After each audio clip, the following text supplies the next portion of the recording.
Hello, everybody, and welcome in. We are so glad to see all of you today for our AOSH Live webinar series. If you will, please, in the chat, tell us who you are, where you're from. My name is Violet Crabb. I am the Executive Director of the American Academy for Oral and Systemic Health. Joining us today are both Cathy Eason and Haraldo. Haraldo, help me with your last name so I can say Magarinos. it. Margarinos. I didn't want to say it wrong. I was going to say Margarinos, so I would have said it wrong. Margarinos. I said it correctly that time.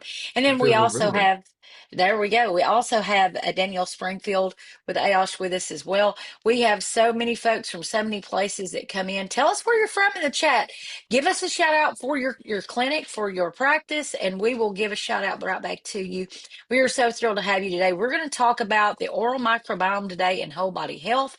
Hey, there is Cathy coming in again from sunny Central Oregon. I'm sitting in, I think, the 6th degree of hell right now in Tennessee. It is, I think, 93 degrees with a current feels like temperature outside of 109. We are Wow. roasting in the South right now. Yeah. So I know my folks, I see Janet in here from Texas. I know, Janet, I'm going to be down in Texas next week. I think the normal temperature, if you can call that normal, is supposed to be 107 degrees. I don't know what the feels like will be, but I know at least it's drier heat in Texas than we have here in Tennessee. I say all the time, we have water here. I live on the Cumberland River, and it's not a beach, and there's no breeze, and it's not, seagulls overhead and pelicans. It's just hot and miserable. So we've got plenty of water, but it is no beach. This is no fun. So we just roast. Me too.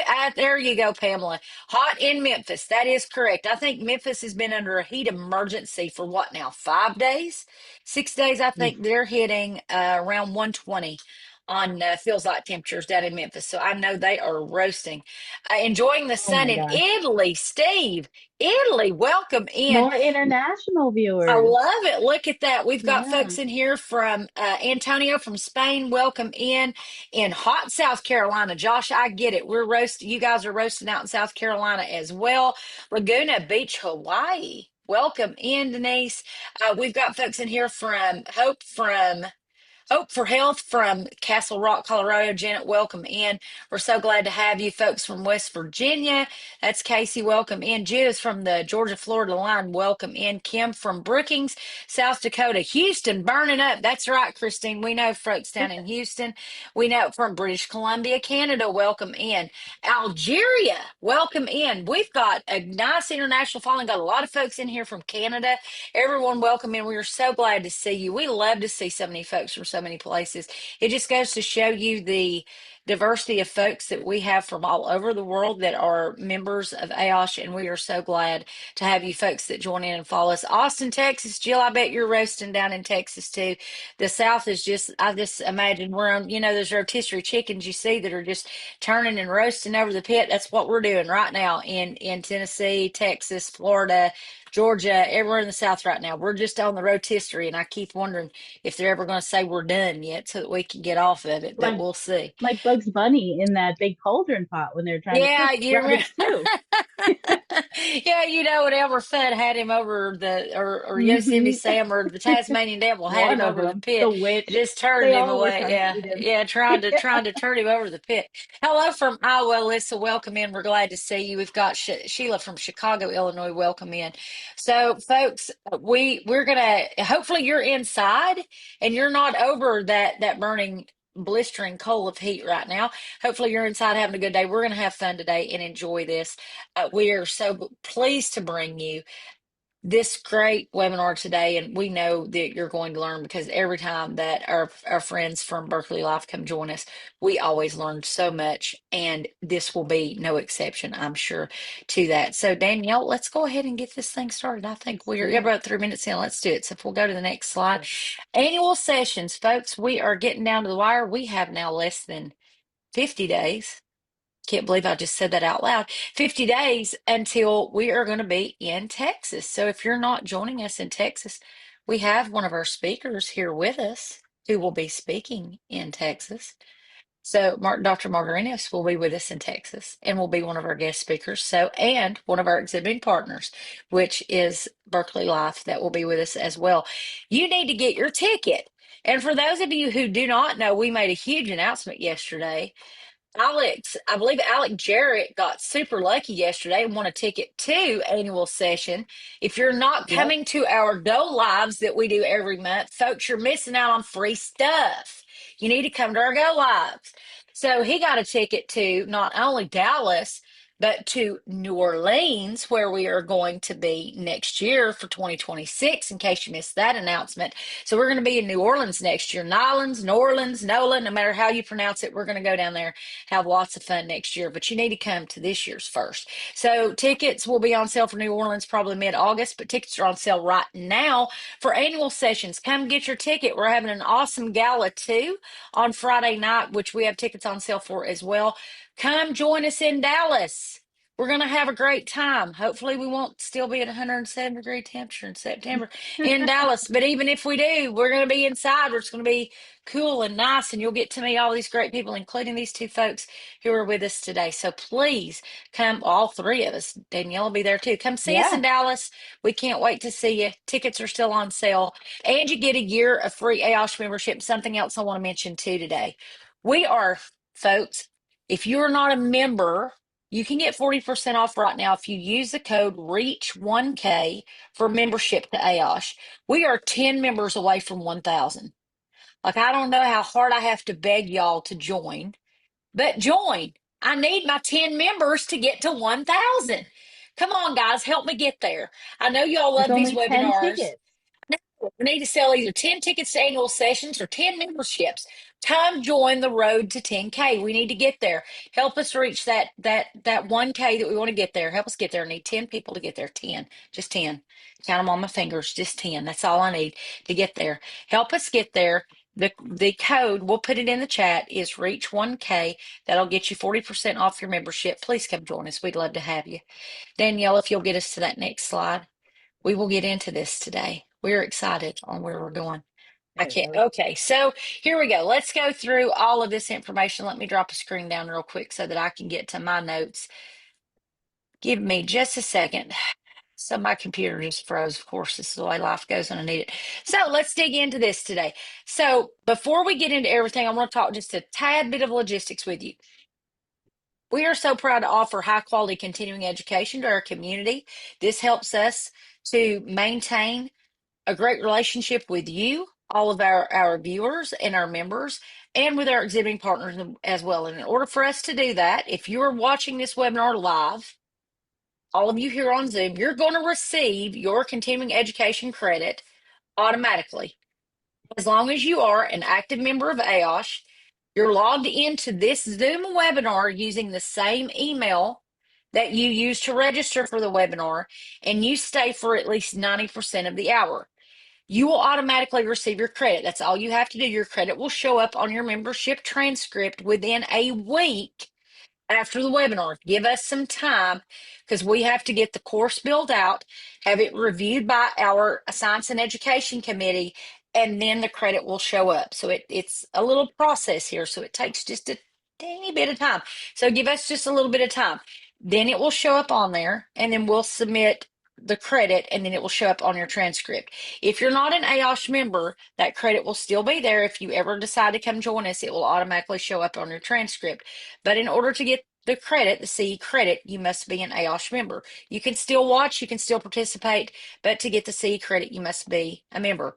We take care of all of that for you. So continue watching, stay here 90%, you're good to go.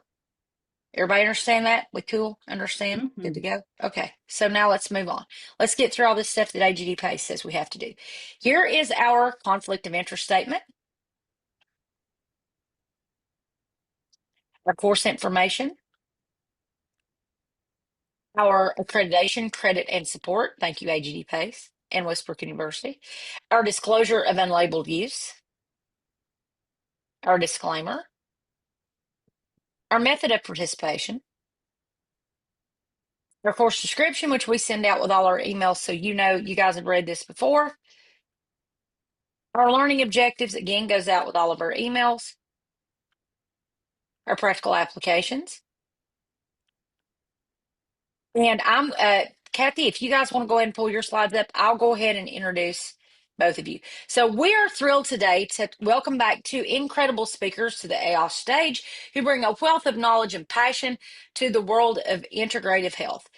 So, Dr. Marganos is a Chilean dentist with advanced training in periodontics, oral medicine, and surgical implantology. Boy, that's a mouthful. After a decade in conventional practice and teaching, he became a board certified neuropathic doctor. He is an expert in microbiome health, ozone therapy, and biological dentistry. And as the co founder and clinical director of Revolution Gut Health, he's helped hundreds of patients uncover the root causes of chronic disease through microbiome based care. Joining him and will be interviewing him today is Cathy Eason, a board certified holistic nutritionist, functional nutritional therapy practitioner, and longtime educator. As a clinical educator for Berkeley Life, she focuses on the vital role of nitric oxide in systemic health. She's also the founder of Open Door Healing and brings more than 20 years of experience helping both practitioners and patients use functional nutrition for whole body wellness. Guys, I can't wait for this today because it's going to be a question answer format. I think you guys are going to enjoy it. Please, while this is going on, ask your own questions. Put them in the Q&A, put them in the chat. Use your emojis. If you agree, do a thumbs up. If you think it's lovely, do a heart.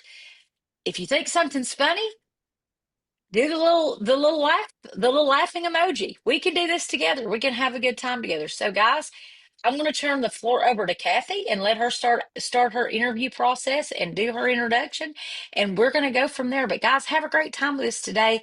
We're looking forward to it. Cathy, the floor's all yours. Hi, thank you, Violet. Thank you for that introduction, and thank you everybody for joining today. It is really fun to see so many international attendees, and it just shows the commitment each of you has to building health from that oral systemic platform.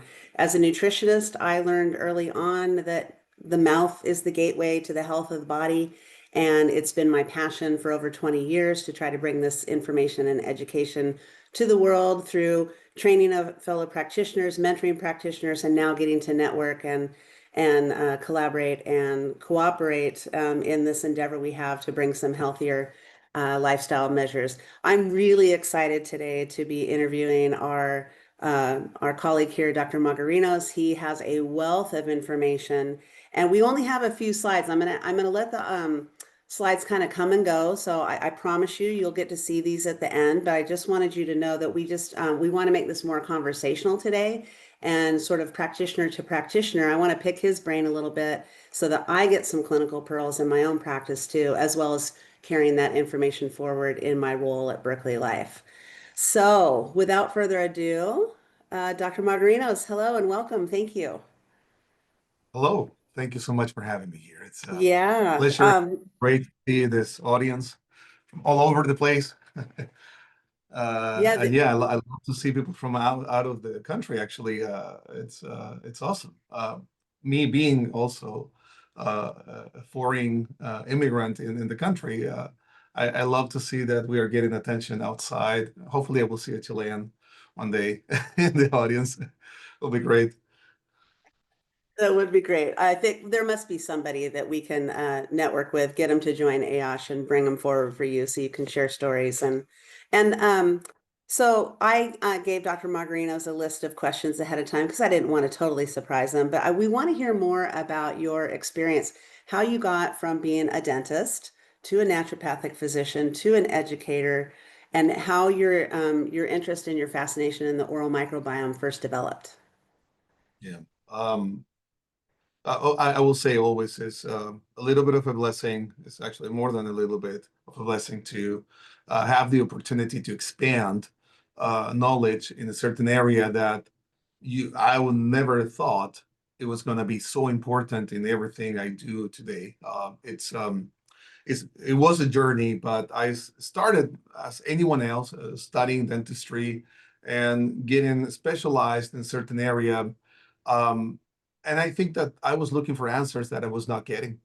I was getting frustrated. I was performing surgery for, gosh, I don't know, more than 12 years, trying to fix a chronic disease that is so prevalent as periodontitis, and I wasn't getting anywhere. I was seeing my patients coming back to my office every year, every 6 months, and the signs and symptoms of the disease were there. Maybe attenuated, maybe reduced in a certain amount because we were putting a lot of anti-inflammatories there and antibiotics, but now we know those are not the solution. And I was blessed to find people outside my country. They trained me initially to understand biological dentistry concepts, and all of a sudden I realized that we can't treat mouth disease without addressing the rest of the body. And I'm jumping a little bit forward. When I start reading about nitric oxide research, that was one of the biggest aha moments, because there's not too much knowledge, or there wasn't too much knowledge at that point in other areas I will mention today, but nitric oxide was way ahead of time in terms of proving the interconnection between the oral microbiome and the gut microbiome, and that set a domino effect, and I couldn't stop. From there, I've been researching over and over, and I see more and more connections over the years, and it's fascinating to see how the body is interconnected in any way possible. Do you ever find, thank you for that. Do you ever find, as you were talking, I was thinking about, I can look back on some of my early patients, and, you know, we all can look back and think about, oh, I wish I would have tried this protocol or this therapy. Can you think of any kind of clinical presentations that maybe you wish you would have known to catch related to that depleted nitric oxide, unbalanced dysbiotic oral microbiome? Yeah, so many actually. Well, I was doing everything traditionally, so that of course creates, unfortunately, more problems than solutions in many cases. Definitely, I would love to get more knowledgeable earlier about the oral microbiome, so I wouldn't be throwing antiseptics and antimicrobials as frequent as I did. We have to all confess our sins here. I did so many things that with my best intention, and I'm not saying that they don't have a place and time for being used, but overall, I think we're overusing them, and that's causing a negative effect on the oral microbiome.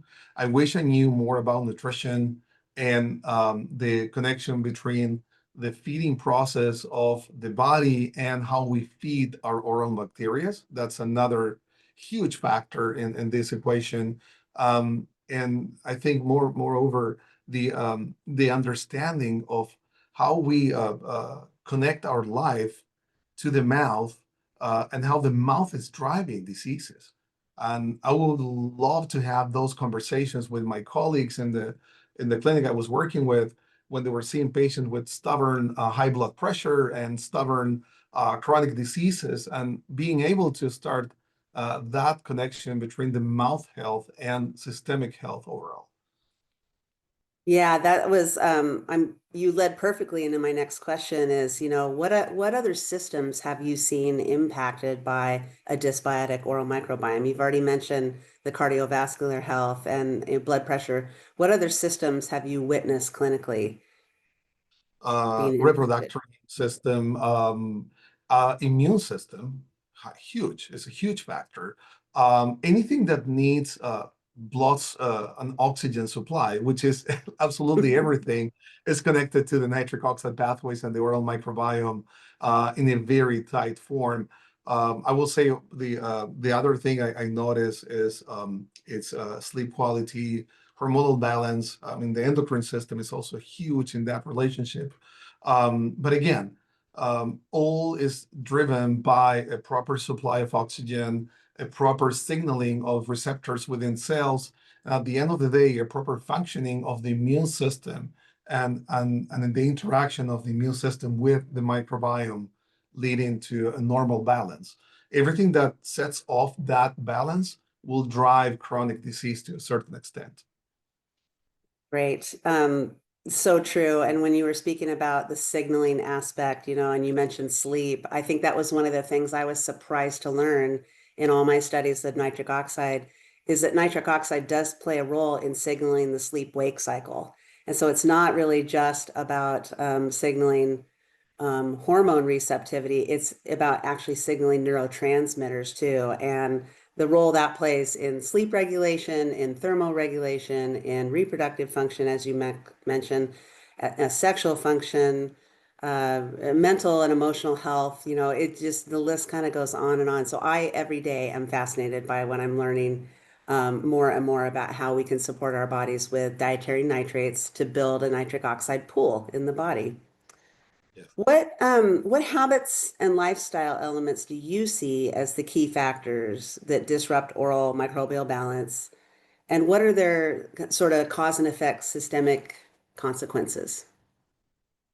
Well, as I mentioned before, we are definitely overusing antimicrobials on a daily basis. Um, I always kind of joke about this factor, but it's unfortunately true that because we have an easy access to the mouth cavity compared to other areas, we think we can intervene more than other areas. So, I mean, like, nobody's grabbing their liver and trying to squeeze something there directly, but we do grab the mouth and do a lot of intervention on a daily basis. And this is a very exposed area, but that's intentional.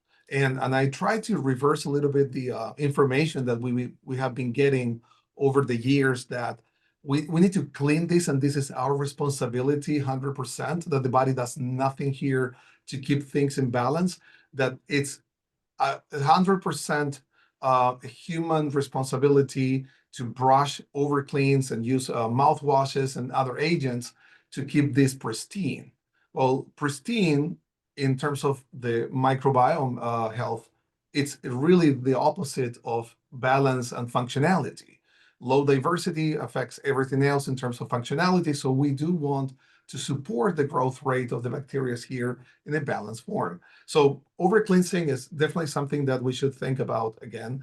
And understanding that this is an exposed cavity, but that doesn't mean we have to do all these interventions all the time. The other thing that is incredibly important is the chewing process of our foods. We always talk about the quality, which is also very important, but we don't really care much about the time and the consciousness we put in our food process, in our eating process. When we chew, there's so many things that happen that we stimulate in the oral cavity, and we are bathing our microbes in certain prebiotic nutrients, but also we are stimulating our circulation, our lymphatic system, everything that needs to be mobilized. This is a very, very tiny system of blood vessels, most of the times terminal blood vessels, that they don't have much stimulation unless we really squeeze the jawbone and we push those tissues in order to squeeze things out, which also can lead to toxicity and accumulation of other things that we don't want to get stuck in the mouth for a long time. And so that's another part that I see all the time, people eating on the run and not doing this conscious eating, especially with the chewing process. And the third, taking care of our breathing passage.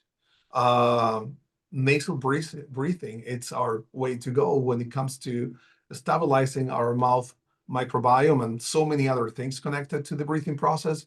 And there's so many people that are not breathing properly.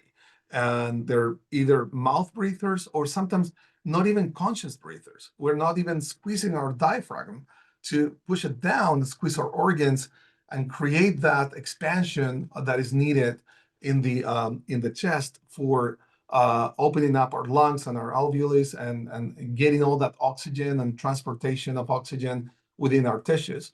So that also affects critically mouth microbiome related issues, and then it creates a ripple effect downstream to the rest of the GI tract if it's not well taken care of.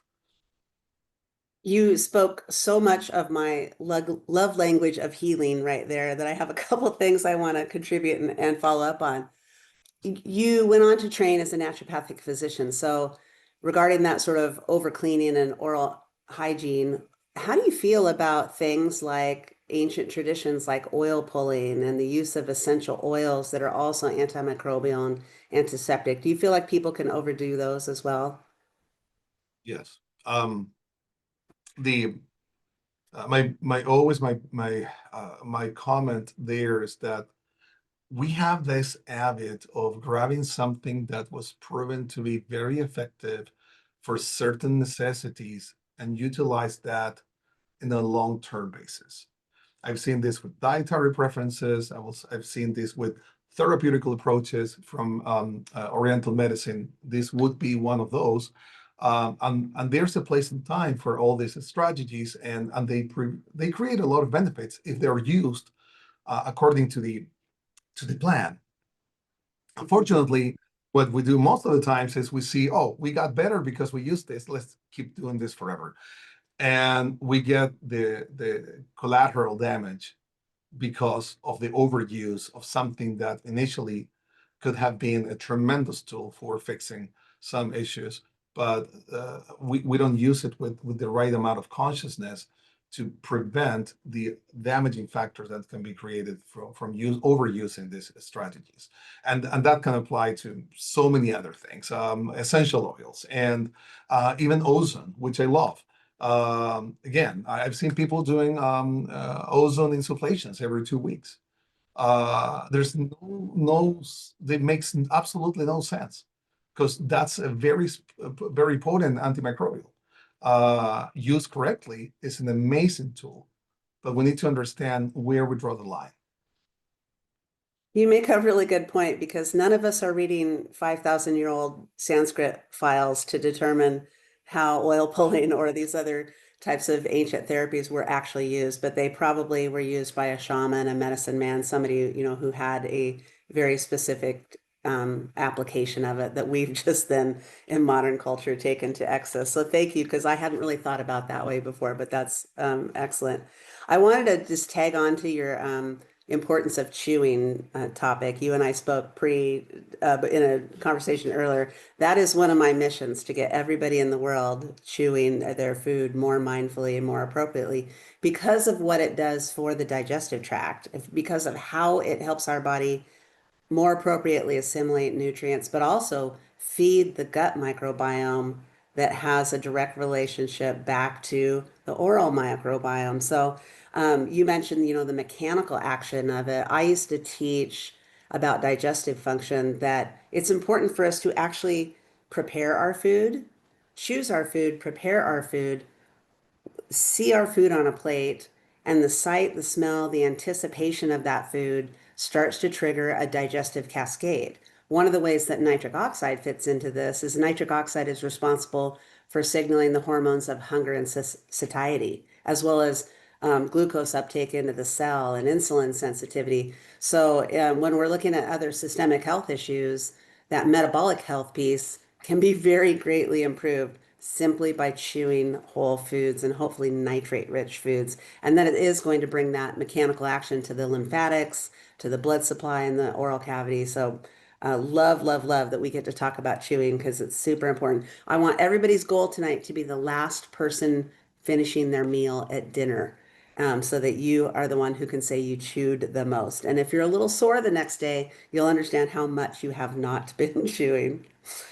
Okay, I have a 40, can I say something? I have a yeah, 40-year-old please. daughter. We have that contest at home.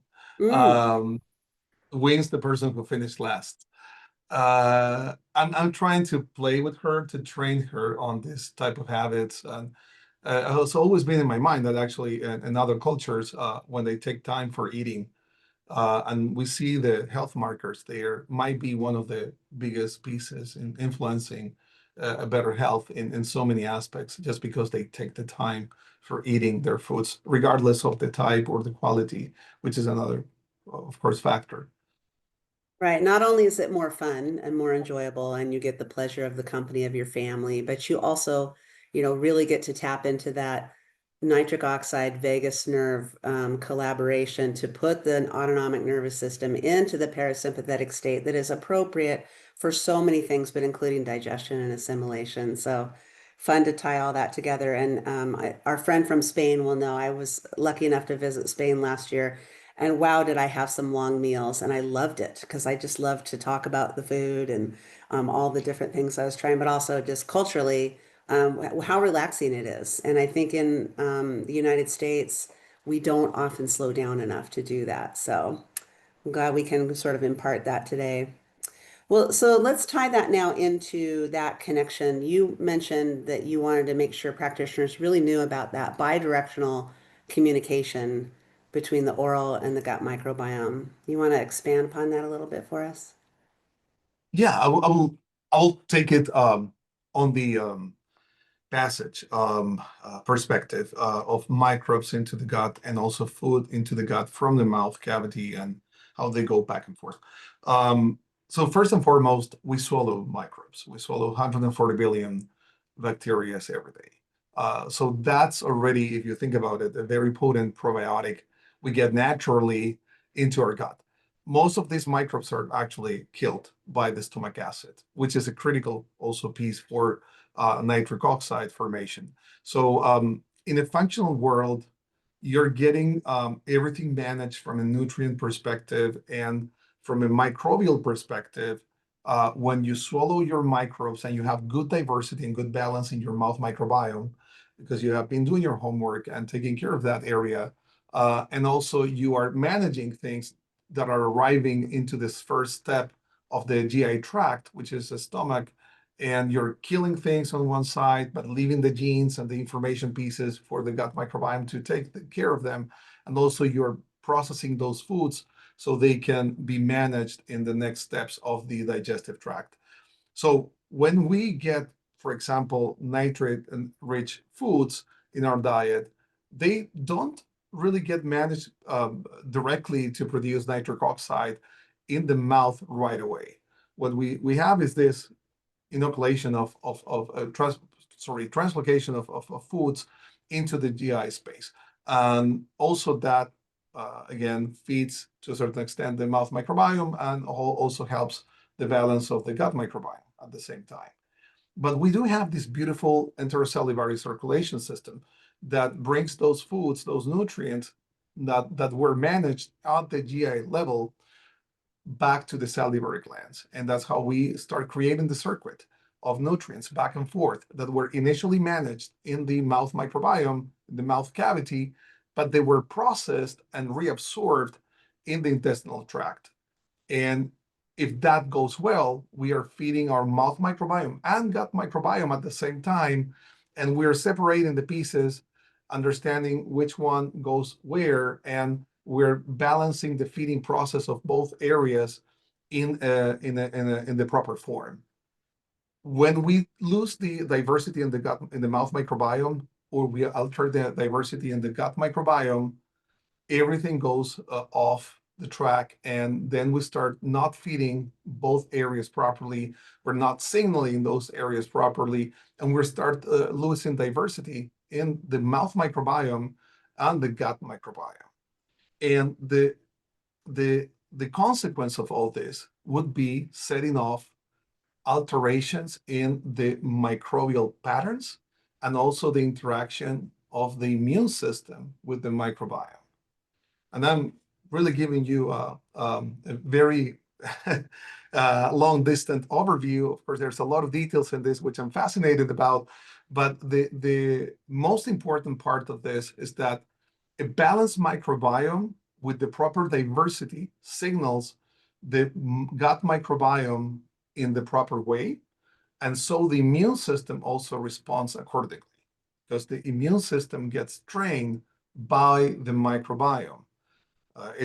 We have 100,000 microbes per immune cell in the body, and all of these immune cells are talking to your microbiome to understand what to do. There's animal models where we have sterile rats and they are inoculated with a known pathogen, and they have a functional, fully developed immune system, but no microbiome whatsoever. The immune cells, they don't move a finger. They don't know what to do. If they don't have the microbiome on the side, they won't react. They need that proper training. So the mouth microbiome is one of your primary trainings. Now imagine if you're dumping chlorhexidine or triclosan or any other type of antimicrobial agent there, you're losing that functionality in a great extent. On the feeding part, you feed your microbiome again by taking those nitrates and recirculating those into the mouth cavity after they were managed in the gut, in the intestinal tract. So you need a functional microbiome in the GI tract in order to create that recirculation and in order to feed your microbiome in the mouth. So now they can take the next step on those nitrates and converting them into nitrites, which they will be further reduced in the stomach acid to become nitric oxide.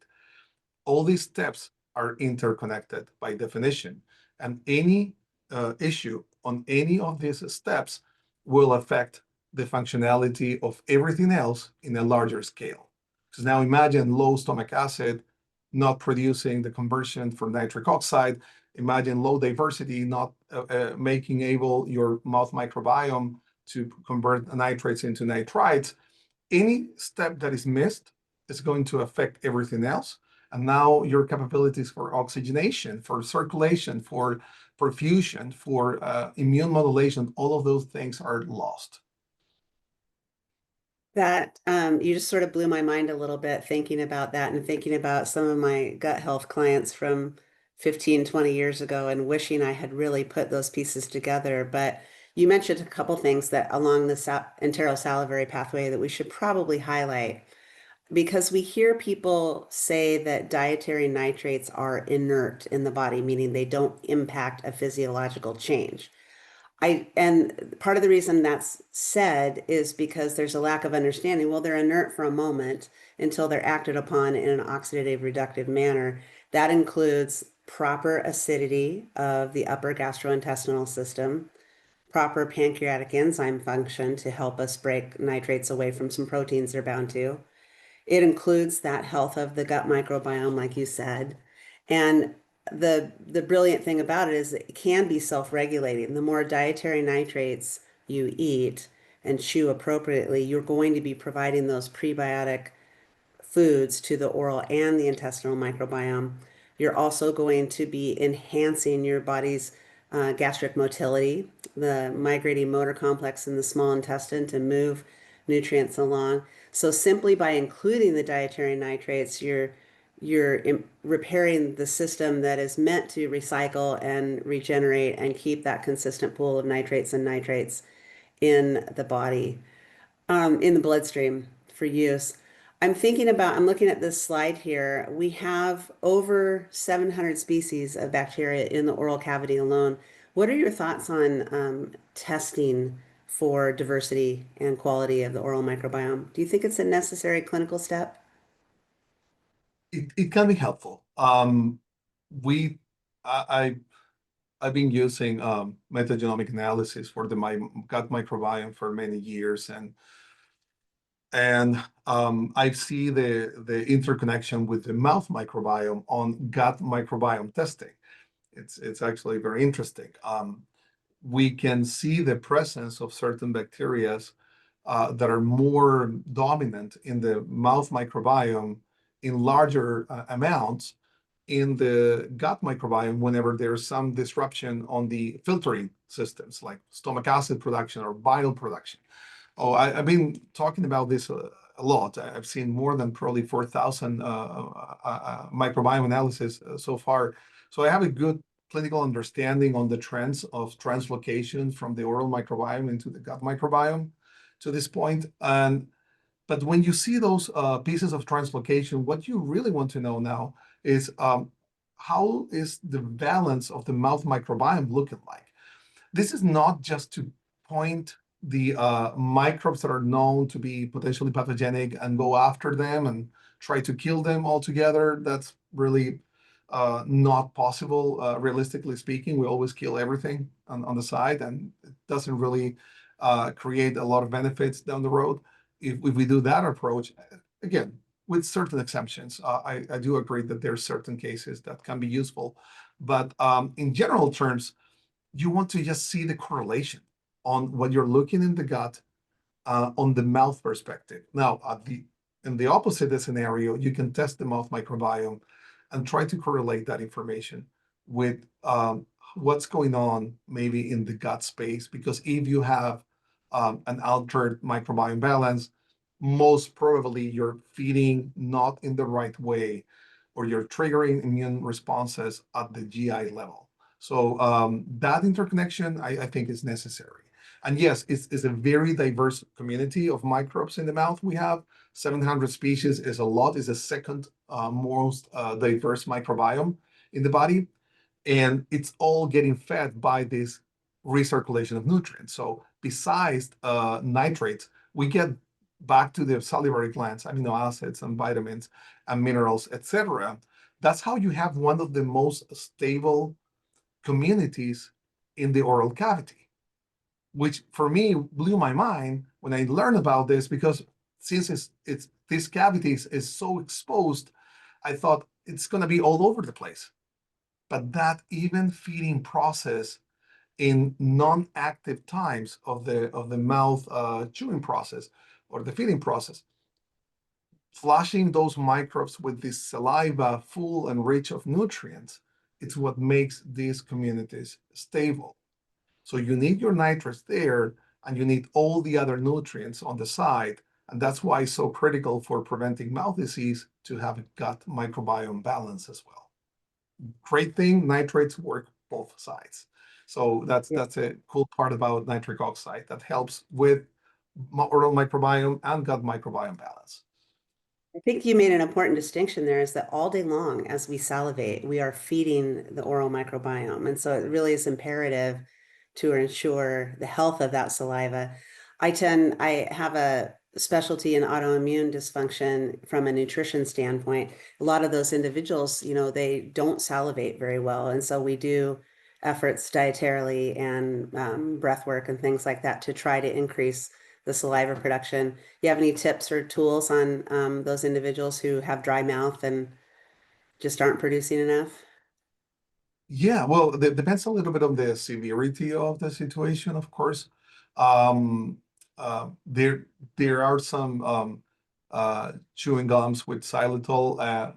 I know it has been controversial, and I understand why. But from a person who is low in their salivary flow, xylitol is one of the most safe options for stimulating that saliva flow and keeping the mouth moist. So you can't it you have one of the most, actually, this is a cool side note, you have one of the most potent anesthetics in the mouth saliva, the saliva. So if you lose the salivary flow, the pain in the nerve receptors on the mouth, it becomes sometimes unbearable. And that's why you have this burning mouth and other things, because you have low saliva and you're producing less of that natural anesthetic. And it's like 100 or 1,000, I can't remember, but it's a crazy amount higher, more potent than morphine. So yeah, it's very important for a lot of things. Xylitol, again, is one of my best way to goes when I see that. But chewing the foods, again, just squeezing your salivary glands can help a lot. Even being part, as you mentioned, of the preparation of the foods can become a very potent tool, because if we stimulate the brain and the sensory organs, we're definitely going to create more salivation. That happens. If anyone that had a dog, you put before even you put the plate of food in there in front of them, they start salivating, waiting for that anticipation of getting that meal. Well, we're not so far away from that process, so actually we're very close. So yes, this is something that I believe helps a lot. There's some other strategies are more clinically specific, so I wouldn't talk about them right now. Yeah, okay. I'm just laughing because I'm pretty sure I salivate when I see really amazing food. And I made dinner for my neighbors last night on both sides of us just to be communal. And I think we all salivated. I'm going to say it was a pretty nice meal. And I know I was just really excited all day long as I was preparing food and, doing it with kindness and intention for my neighbors. And I think it makes us digest our food a little bit better too when we put that kind of attention to it. I hope you're getting your 4-year-old in the kitchen by now. with a not so sharp Yes, knife. my sous chef there. That is the best chef ever. Yeah, such a great Excellent. helper. Okay, let's talk a little bit. You mentioned the communication and how our immune system doesn't function appropriately without the communication from the microbiome. And we know that every microbiome in the body has this protective nature so that all the microorganisms that live within a biofilm can thrive to their optimal diversity, quantity, perhaps, allow some challenges between pathogens and beneficials.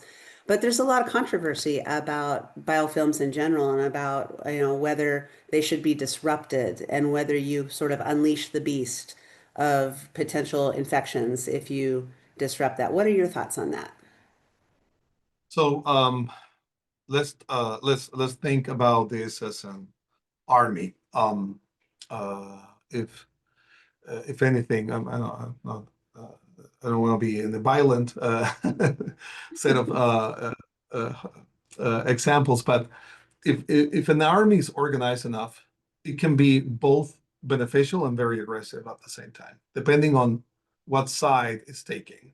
So an army that is very organized is also a very functional army. Our main organizational structure within microbes are the biofilms. The planktonic form of bacteria are not functional per se. They might bring some interactions in terms of immune modulation, etc., but that they're not really performing at the level we need. We need those biofilms to create the proper, consistent, and effective interaction with all our other cells, our body cells, and our biological tissues. So I learned that very early in my training as a dentist, actually, in the traditional training. Somehow down the road, 10 years after I graduated, I start listening to this conversation of yeah, biofilms are terrible, like the worst thing ever. You need to kill them all. And I really didn't understand why. And the reason why is because a biofilm will be responsive to the environment that is living. So if you get the wrong setting, your biofilm will become more aggressive, more defensive, and therefore can create more challenges if we have some immunological or other types of chronic related health issues. If the biofilms are the right ones, they're living in the right setting with the right environmental conditions, they're going to be your best ally. How we change the biofilms from benign into malignant or the opposite? Well, actually, we don't change the biofilms. We change the terrain conditions. They will adapt accordingly. So going after biofilms doesn't make sense whatsoever. What we try to do here is to change the environmental setting so the biofilms are becoming more protective, more benign, more proactive with our immune system, producing more things that we need at a cellular level. That's all we want. Now, here's the cool part with the nitric oxide connection. More blood flow, more nutrient availability, and all the things that are coming from the circulatory part of our body, um, and more balance in our endocrine system, better sleep hygiene, all those things that are promoted and balanced by the presence of normal amounts of nitric oxide in the body will regulate the terrain for those biofilms to become our friends. So I'm not really a huge fan of killing microbes per se. I think everyone got this already. I again do see the balancing effect with certain botanicals that they do have some antimicrobial potential as a beneficial thing in certain cases. Mold, for example, overgrowth, things like that. But to a certain extent, for a certain amount of time, I understand that might be beneficial. But if you want to you make your biofilms a great ally in your health journey, change the settings. Improve your functionality in the stomach acid production, in your digestive system, your support systems, your support organs, your blood circulation, etc. That will create the positive change you're looking for in a long-term basis. We talk a lot at Berkeley Life about, who benefits from nitric oxide support, but anybody with a pulse, because we understand the importance of suboptimal blood flow is going to make any tissue less functional, and we're going to, lack perfusion and lack that nutrient delivery. So I think you painted that picture really well. Thank you, about how important that need is to keep that blood flow optimal and sustainable, especially as we know that our endothelial production of nitric oxide naturally declines as we age, and through oxidative stress that develops and perpetuates, especially if we're still using those antiseptic mouthwashes and inappropriate toothpaste, things like that.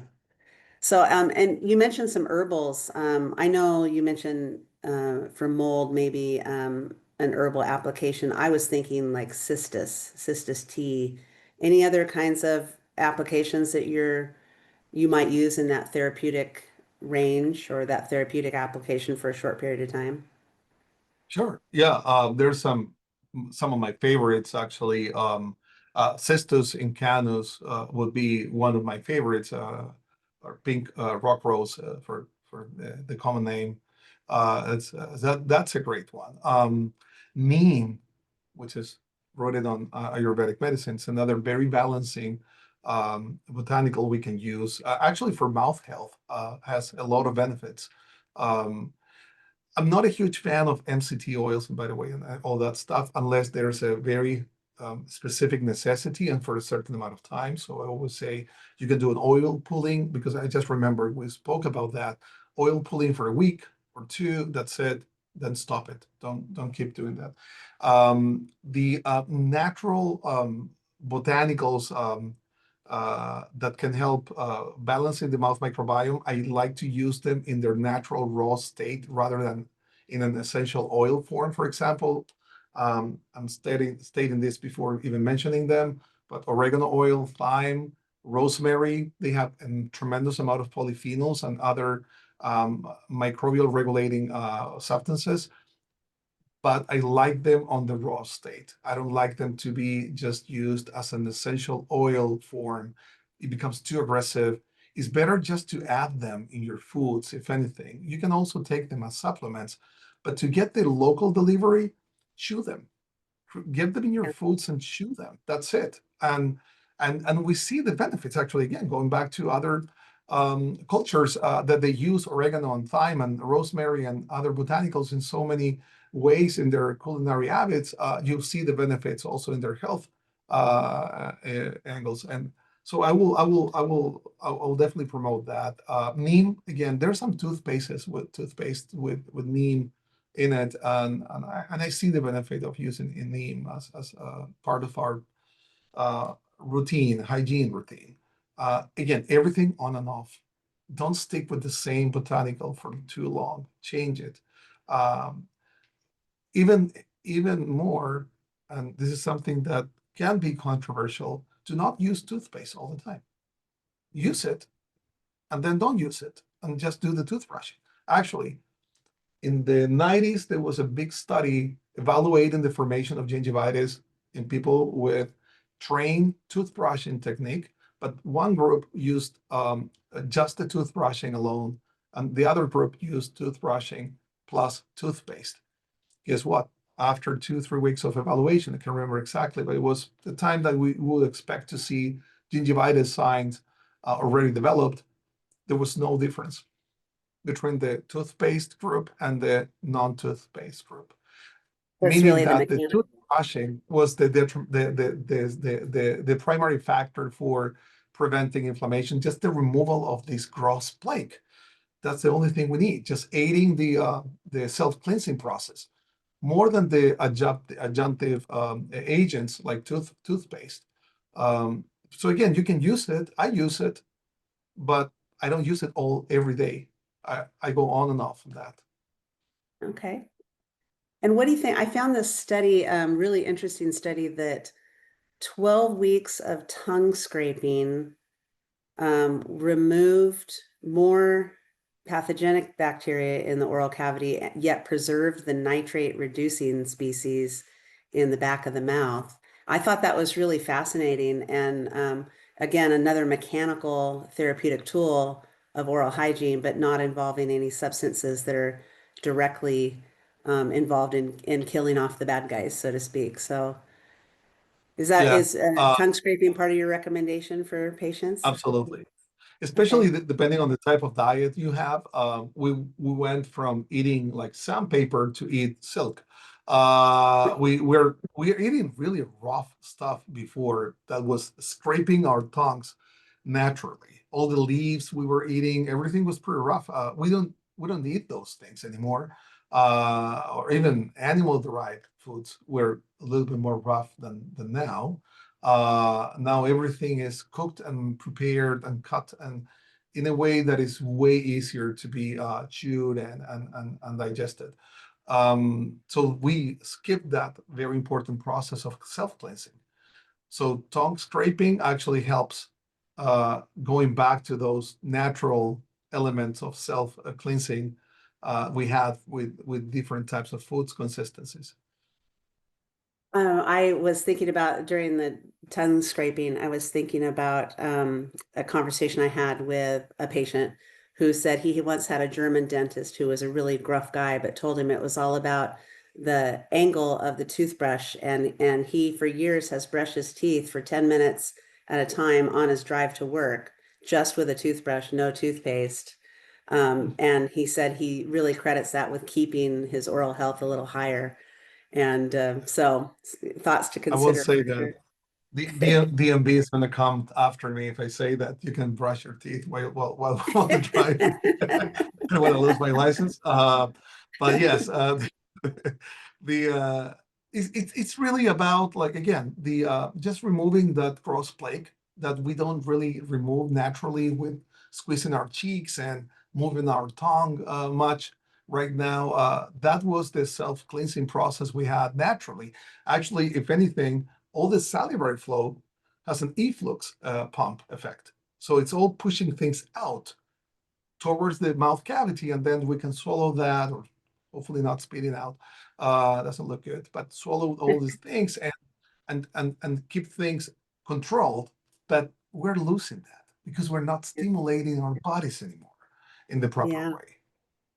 And you mentioned back to the, stimulating the body to release toxins. And I know you've been doing work in detoxification. What role do you see nitric oxide playing in removing some of these toxic metabolites from the body? Well, I will say the core benefit, there's so many, will be an hour conversation. Honestly, I've been going through that rabbit hole recently, actually, more than ever. But just as a core element, nothing can be detoxified if you don't have the right cellular metabolism.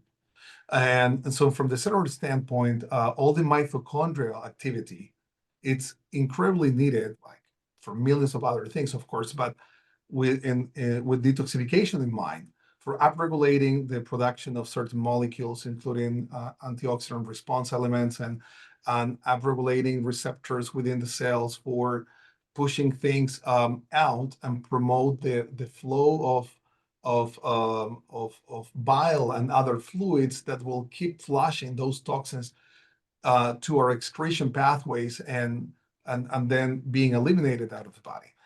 If you don't have that blood flow, if you don't have that exchange of oxygen and CO2 in the proper way, that doesn't happen.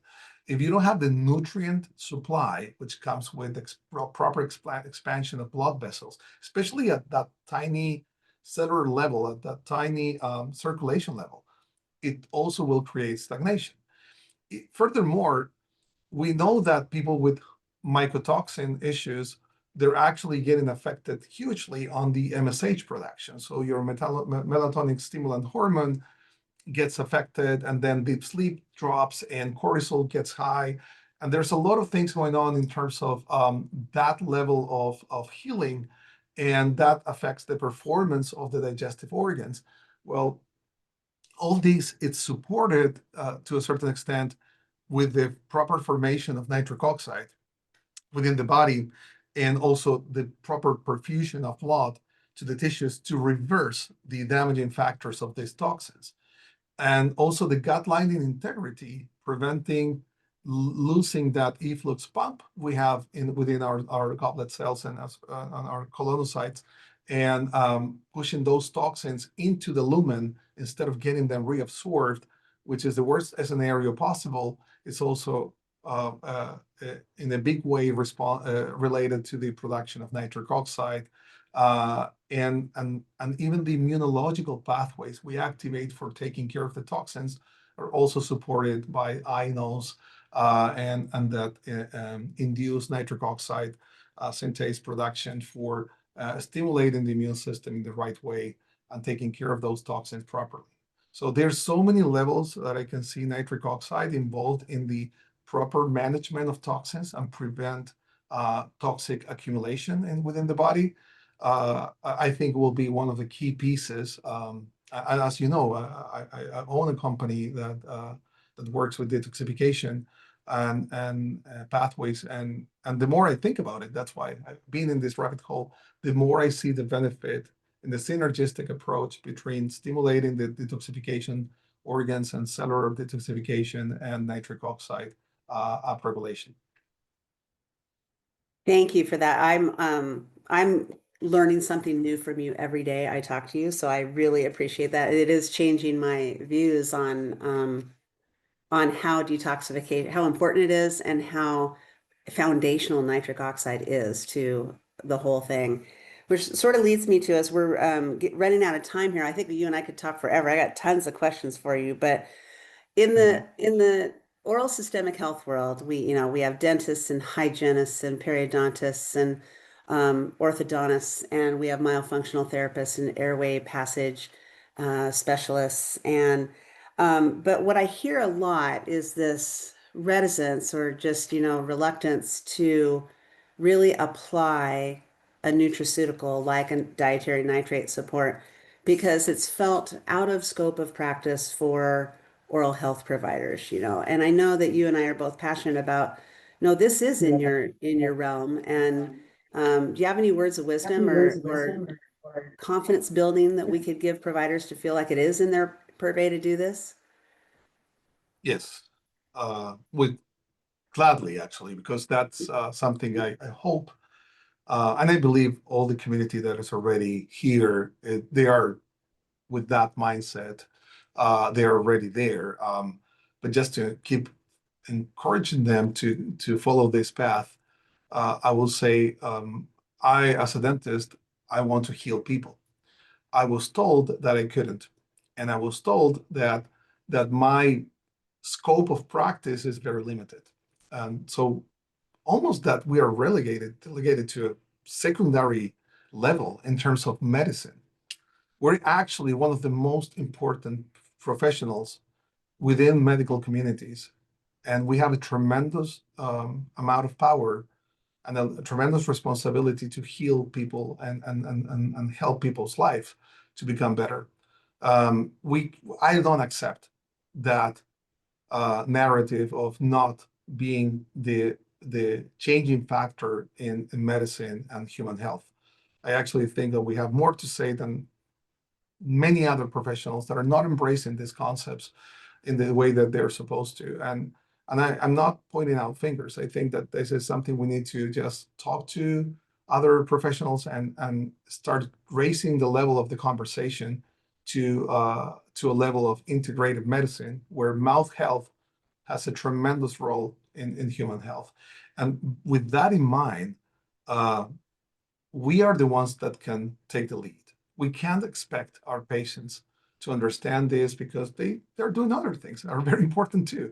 So this is our passion, our responsibility, and therefore we should embrace it and take that extra 5 minutes to start the conversation with our clients on a daily basis and talk about all these things and give them information, just a simple piece of information that will work, that will make sense, and they will get them excited to do something extra that will take little or no time in their daily routines that can have a huge impact in their health.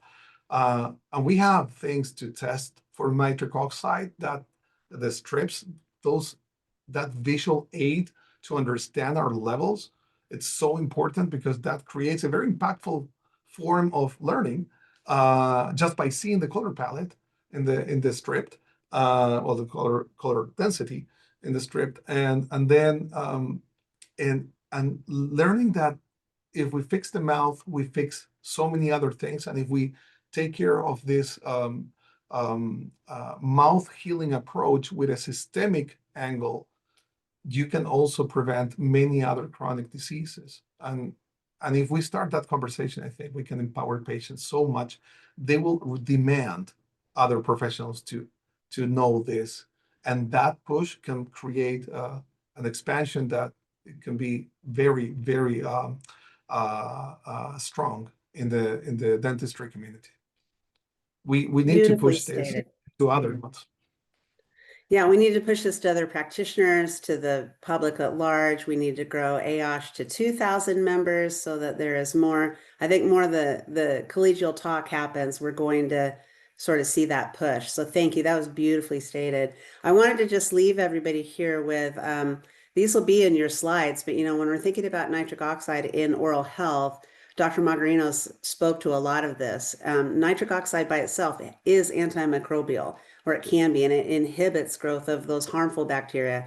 We talk about blood flow and how suboptimal blood flow to the oral cavity is, a disease risk and also inflammatory. We know that nitric oxide plays a role in anti-inflammatory events, wound healing, saliva production, treatment of periodontal disease, but some other things that practitioners in oral systemic health would be seeing are things that are outside the box. So are you testing your patient's vitals when they come in? We know that there's white coat syndrome coming to the dentist, but we also know that with a little caring and attention, that can usually be relieved if it's anxiety. But let's be testing their vital signs. Let's ask them some things that are outside the box. Do you ask them about cold hands and feet? Do you ask them about any perimenopause and menopausal signs? If you've heard me talk before, you've heard my passion about helping patients understand that with the decline in estrogen, there's a dramatic drop in nitric oxide production, and that now becomes a cardiovascular disease risk factor. So many things to consider in the oral systemic world, including, let's get some of those patients who are anxious about being at the dentist, let's get them a little supported with some better neurotransmitter flow by upping their nitric oxide. So, Dr. Magarinos, thank you. I have a ton more questions, but in the interest of time, we're going to turn it over to the questions from the community. Just a little reminder here to everybody that we welcome your questions.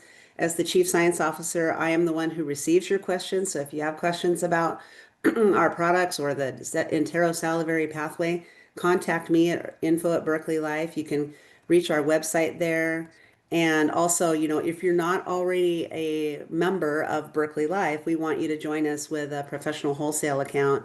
You can use this QR code there to get directly to where you sign up for a practitioner account. You will need a healthcare provider credential to verify your account, but that happens in 24 hours and you're on your way. And as a thank you today, we want to offer you 25% off an order until August 1st because we're so committed to the education and driving blood flow and improving the oral microbiome health for systemic health. We're really committed to this and we're committed to your success. So please, please, please join us and take advantage of this opportunity to share that information that Dr. Magarinos just provided us. That's awesome. That is absolutely incredible. Guys, it's a great time to take advantage, excuse me, of this offer. And I mean, that's incredible from Berkeley Life. Thank you guys. It's a great offer. We're actually quite stunned and that's great. That's fabulous. You guys need to take advantage of that. We do have a few questions from the audience. We had someone ask what foods increase nitric oxide in the body. Basically, leafy greens are known to improve nitric oxide levels. Kale actually has the biggest amount of nitrates per gram. Um, it has to be organic, by the way, and differs from different regions. If some areas they get more density of nitrates than others, but still, it's going to be beneficial for anyone to eat them on a frequent basis. Beets are also something I do enjoy personally, and they do have a good level of nitric oxide, nitrate, sorry, that can be help the conversion to nitric oxide. But in general terms, leafy greens are amazing for supplying a good amount of nutritional nitrates within your diet to your body. We also have a question. Dr. M, will you be in Nashville in September with the Microbiome Keynote Symposium? Yes, I'm one of the speakers. Awesome, awesome. So, more questions from Michael. Among the herbs used, I know essential oils are particularly potent. Are there certain herbs, if used in tea form as a mouthwash, that could be selectively antimicrobial, killing off the adverse bacterial growths in the mouth without killing off much or much at all of the bacteria, playing a positive role in the mouth? So I think that ancestrally, in an ancestral way, the teas were the best form of local delivery of these botanicals. Uh, the essential oils again are very potent. They shouldn't be used on a regular basis. So even green tea, for example, can promote a lot of benefits locally in the mouth. And so many other botanicals will be a long list right now, but dandelion root, leaf, the ginger actually is another one, echinacea, and so on and so forth. They're try to get the full leaf if you want to get good potency.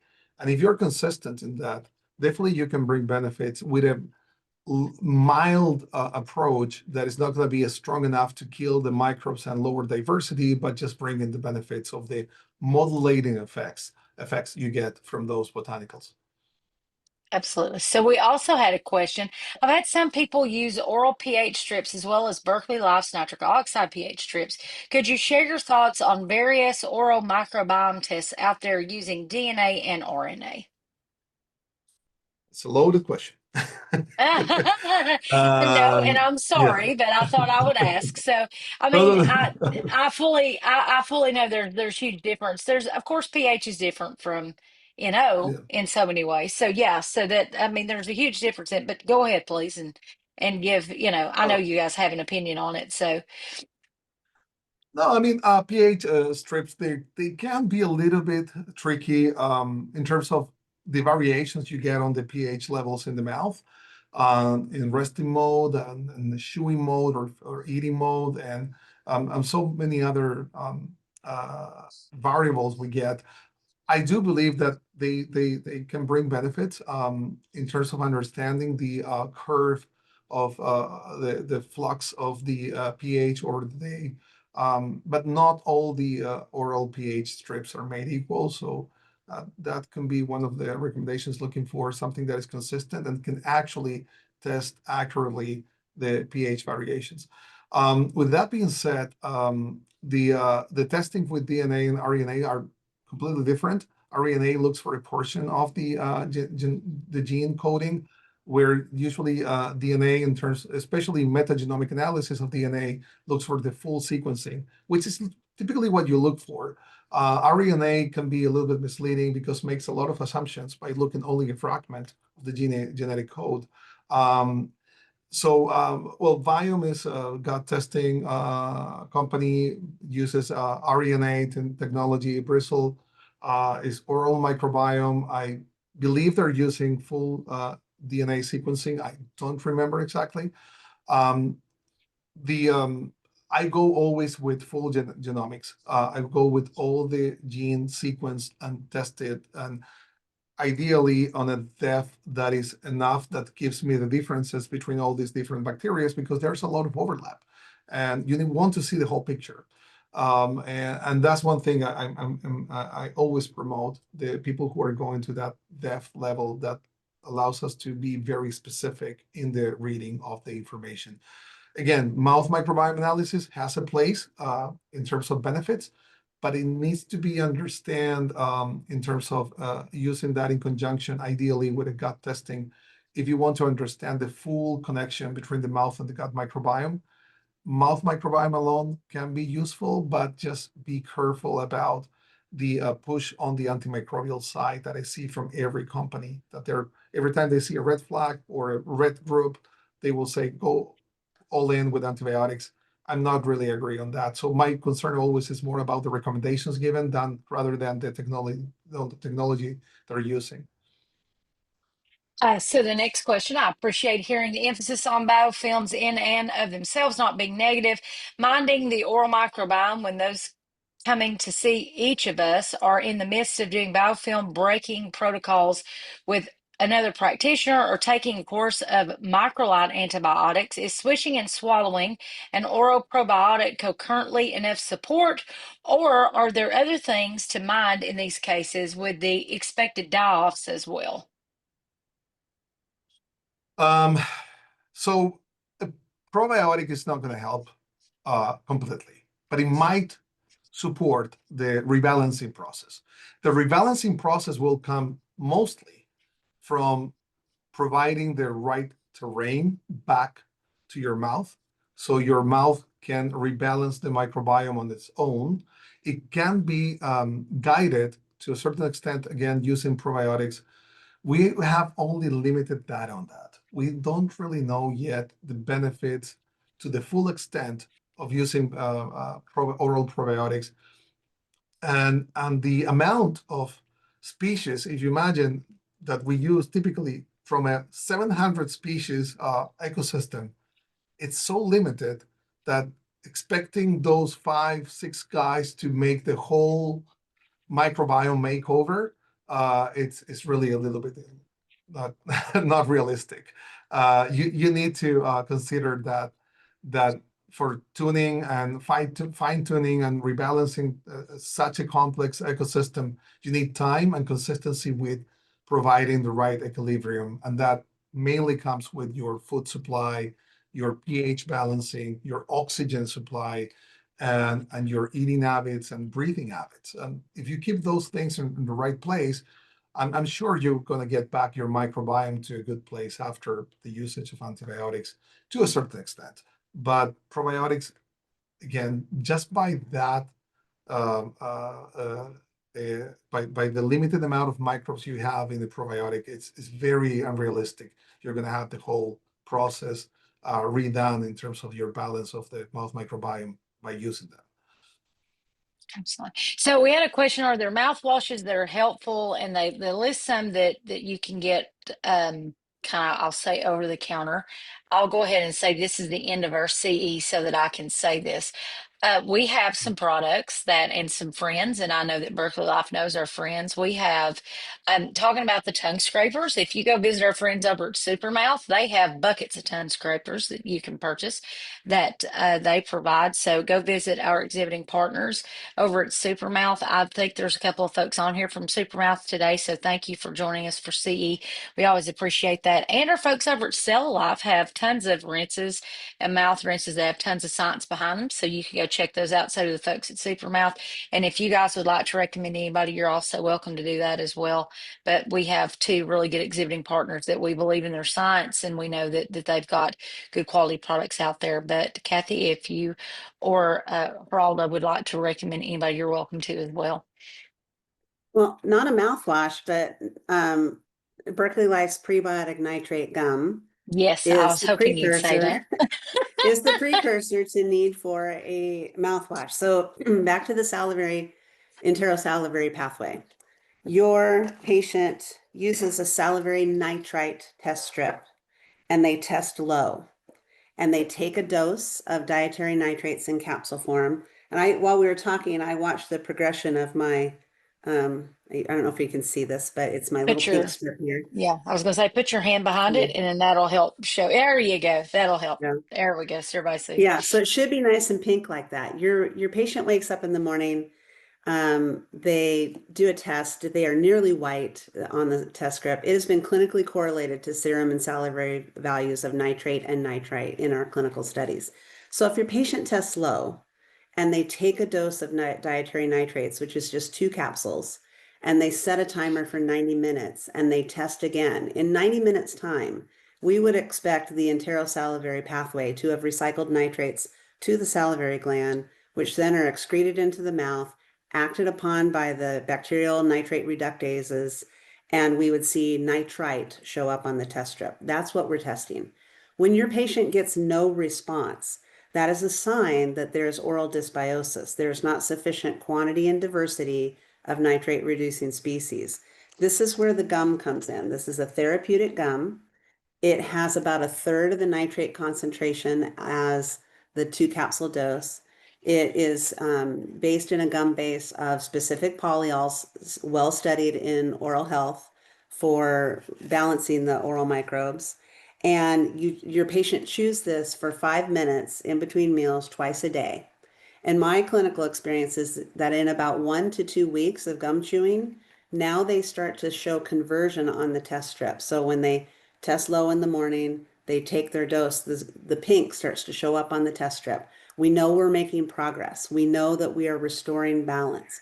So rather than a mouthwash or rather than a probiotic support, we're giving the pre-fuel for those bacterial species that we wish to help augment, that we want them to grow and diversify on their own. So I'm not a big gum chewer myself, but I have learned to enjoy this gum so much also for the added nitric oxide boost it gives me. So if I hit that kind of afternoon slump where maybe I haven't fueled myself as well, or I'm going to go to a yoga class or get a workout or take a hike, I use this as a little bit of an ergogenic aid to boost nitric oxide, which boosts my blood flow, nutrient oxygen delivery to all the tissues, better mitochondrial biogenesis. We're getting more energy put out there. And I feel it. And I feel it when I really notice it is when I don't use the gum. I live at some elevation, and when I go hike and I'm up in the hills and I haven't chewed the gum, I notice that my stamina is a little different. So Yeah. I'm using it for both those reasons, both to protect the quality of my oral microbiome, but also as an ergogenic aid. Yeah. I was actually able to give up caffeine because of that gum in the morning, and it's made a huge difference in my life in general. Just being able to knock off that morning caffeine. I wasn't a huge coffee drinker to start with, but I would feel that afternoon just constant yawning about this time of day. Just need to yawn, yawn, yawn. I couldn't get it to stop, and it would drive me crazy. And once I started the gum, I noticed that one, I didn't need. I started not needing any caffeine, period. And then now the yawning has stopped midday, so I don't yawn constantly. So it's been a great help for me, and I was really grateful to come across the product and having you guys, as our one of our exhibiting partners, help me find that product, and very grateful for it. So it's been a great help for me. I'm really appreciative of it. Someone asked, does proper swallowing help cleanse the tongue? Yeah, I believe so. I don't think I ever read a study saying that, but yeah, I think that any muscular stimulation will help. Yeah. So we've got two questions left. Do you feel that Wegovy or those types of drugs, the GLP-1s, is causing issues in gut health? Yes. Yeah. Yes. That's uh, the very brief. GLP-1 agonists are meant to be used or activated with a certain time frame that is physiological. So you go back and forth with your AMPK, sirtuin activation, and you don't break the building tissue cycle. The activation that you create with GLP-1 agonist today, the ones that are available commercially, it's beyond, way beyond that physiological time. So it keeps your body in an overdrive mode in a certain pathway without the balancing factors, and that creates muscle mass loss and other type of issues. And honestly, my biggest concern is not only muscle mass, is structural mass for your cells, which is Mhm. also created the same form that muscle mass. So muscle mass is the obvious visual aspect of this, but at the histological level, I'm very concerned about what's being created by not having that balancing, the pivoting point between the activation and the deactivation of those pathways. So that directly affects gut lining integrity, collagen production, and the microbiome, which is, by the way, the main responsible for activating GLP-1 in the first place. So a good, healthy microbiome has probably better potent options in terms of keeping this healthy than artificial substrates. Yeah. And So, nitric and oxide. yeah, I was just it's going to it's add nitric oxide signaling of gastric motility, signaling of hormones of hunger and satiety, regulating glucose uptake into the cell, and regulating insulin sensitivity. Those are all naturally induced weight management strategies. Yeah. So, and that's so much of it is people just don't realize how low their NO really is, and how, it's tied to sleep, it's tied to everything. Even sleep apnea patients don't realize how low their NO is and how much better improved their sleep can be once their NO levels have improved. Because, with sleep apnea, you don't realize, that you're gasping for air in your sleep, and that, you're missing windows, seconds, periods of time that seconds turn into minutes, turn into hours of sleep that you're missing. And then those NO levels are so low, and then it changes their life once they realize that they can correct. Just small things can make such a huge difference in the human, just in the whole human being as a whole. You just don't realize it. So one more question, then we're going to let you guys go. You guys touched on breathing habits. Beyond the regular diaphragmatic breathing recommendation, are there other breathing methods worth looking into and recommending that have been shown to improve oral health directly or indirectly? Well, sorry. The first step, of course, is evaluating your night oxygenation. Some biological trackers like an Oura Ring can help on that part. If you have someone sleeping on your side, always ask if you have some episodes of snoring or even apnea. That, of course, they're huge signs of disrupted breathing patterns. Um, Daily and daytime mouth breathing is also something that should be evaluated. Um, there's a couple of things like mouth taping techniques that can help guiding the breathing towards the nostrils instead of the mouth. And some people are just not trained. It's just a poor habit instead of a physiological issue. But there's sometimes issues like deviated septums or like sinuses that are clogged, and actually toxicity, mycotoxins can affect that a lot. So there's a lot to check for in terms of breathing hygiene. But at the very least, we should make pauses within our days and stop and breathe consciously for a few minutes. And I know sometimes if we work with more people around, we will look like the crazy guy in the office, but it gives you so many benefits. I do it all the time. I do it when I'm driving in my car. I'm doing it when I'm sitting here. And maybe some of you notice that when I'm listening to someone else, I'm breathing. I'm literally pushing more air into my lungs and trying to lower my diaphragm so we squeeze the digestive organs. That has so many benefits, by the way, but also consciously expanding my airways. And third, training a little bit more or making my body remember that this is the passage for air, not this one. So just a few tips. Of course, a lot of people will talk about meditation and other type of things. I think they're a little bit more specific for certain people that are really into those, and they're great. But let's do the basics. Let's take care of the simple things first, and that's what I do usually on a regular basis. So I think everyone, if anyone has any more questions, everybody's saying thank you. So I think we're to a point where we've got all of our questions. We thank all of you so much, as always, for attending all of these webinars. Like I said, I think when we get to the end of the year this year, we're going to be at 40 total, actually, when we get to the end of this year. So that's incredible. And we can only do it because of incredible people like both of you. So thank both of you for joining us today. Members, visitors, people who have dropped by, we thank you so much for joining us today. We cannot do this without each and every one of you. Our members are the lifeblood of this organization, and we could not do it without you. If you are not a member, why aren't you a member? You need to belong to this organization. You can join today and save 40% through our Reach 1K through the end of the month. We hope again to see you on our next AOSH webinar, which will be just around the corner, being that we have 40 of them this year. We know we're having them about every other week, if not twice a week, some weeks. So we are thrilled to be able to bring so many great webinars to you this year.